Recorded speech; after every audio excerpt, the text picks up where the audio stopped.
Let's talk about tariffs again. The 10% tariffs on all Chinese goods entering the US has kicked in. Beijing warning there were no winners in a trade war and says it will take the case to the World Trade Organization. President Trump and Xi Jinping due to have talks later in the week. Now, this all comes as Donald Trump has delayed the imposition of tariffs on Canada and Mexico for 30 days.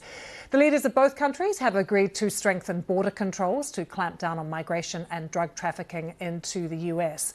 The first announcement came from Mexico's President Claudia Sheinbaum, who said she'd agreed to reinforce Mexico's northern border with 10,000 additional troops to help them stem drug smuggling.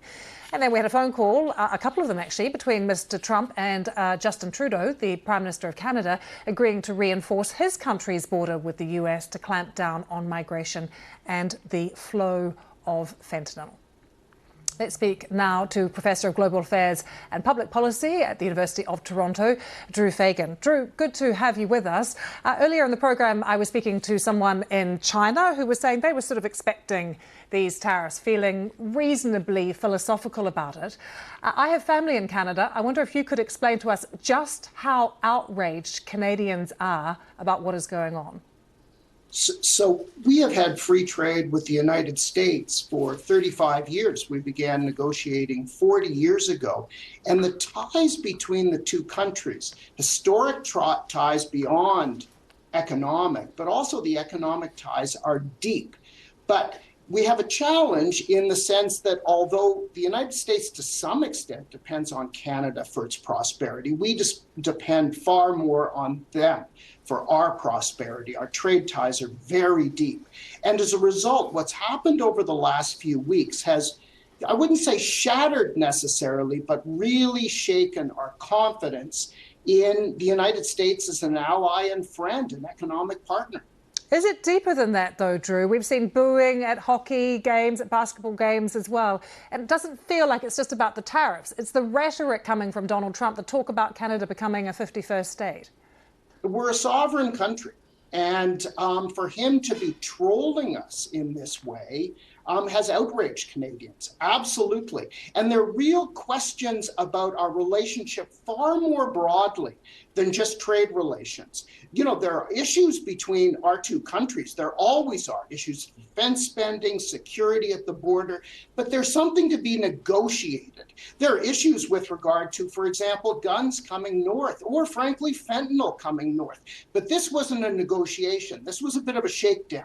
And as a result, the anger is very evident. As you mentioned, you know, the United States national anthem has been booed at hockey games and basketball games. This is wild stuff and totally unnecessary in the context of, you know, the deep ties we have. Drew, what about the White House, the new White House yesterday saying they've been misrepresented? This is not a trade war with Canada, it's a drug war. They're kind of trying to reframe it a bit. How has that gone down in the US? I mean, you've just mentioned fentanyl. Very little fentanyl comes in from Canada to the United States. It's viewed as a pretext. And part of the challenge is that we don't really know what the president wants. Of course, there are all sorts of actions he's taking domestically that are shaking up Washington. So I guess in some sense, why wouldn't he try to shake up his closest partner and friend? But it still feels just beyond the pale with regard to bilateral relations. You know, we do have a renegotiation of the USMCA, the free trade agreement, including Mexico as well, due next year. And it feels like this is a first step towards that, but it's not really the way you negotiate in a responsible way. We do have issues. We want to deepen those ties. There are things we can do together better with regard to energy, with regard to critical minerals, with regard to technology. There's lots of thinking going on in Canada with regard to that. But all that has been put on hold due to, you know, as I say, capriciousness. And just briefly, in terms of border security and what's been agreed, is there anything actually new here that Canada's now promising the US? Because I thought these were proposals that were put in place weeks ago.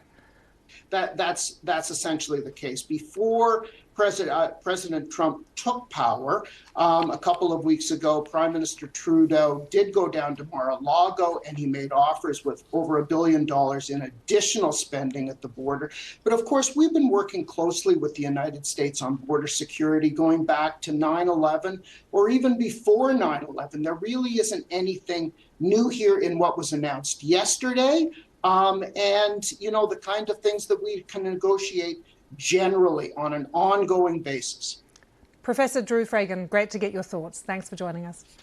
Thank you.